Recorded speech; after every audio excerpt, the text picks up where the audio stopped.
देखिए तो फाइनली इंतज़ार का घड़ी ख़त्म हो चुका है, क्योंकि पवन सिंह का नए गाने का टीज़र अभी अभी आउट कर दिया गया है times music Bhojpuri YouTube channel से। दोस्तों आप सभी को बता दें, टाइम्स म्यूज़िक भोजपुरी चैनल बिल्कुल नया चैनल है जिस पे पवन सिंह का मात्र एक वीडियो अभी आउट किया गया है, जो कि पवन सिंह का नए गाने का टीज़र आउट हुआ है।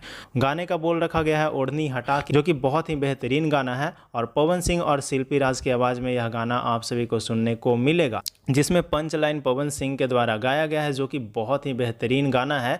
और जब भी पवन सिंह पंच लाइन गाते हैं गाना हिट होता ही है। जैसे में हरी हरी ओढ़नी देख लो, लाल घाघरा देख लो, सब में पवन सिंह का पंच लाइन था और बहुत ही बेहतरीन गाना ये चला था। हरी हरी ओढ़नी जैसा ही गाना कुछ लेकर के आ रहे हैं पवन सिंह, जिस गाने के अंदर लिरिक्स लिखा गया है सोनू सरगम के द्वारा और म्यूजिक से सजाए हैं इस गाने को अभिषेक शर्मा। तो बहुत ही बेहतरीन गाना आ रहा है times music Bhojpuri YouTube channel से। चैनल का लिंक मैंने डिस्क्रिप्शन में दे दिया है, फटाफट आप लोग जाइए और सब्सक्राइब कर लीजिए चैनल को, ताकि आपको सुबह सुबह गाना सुनने को मिले। बाकी आपको वीडियो अच्छा लगा तो वीडियो को लाइक करके शेयर कर देना।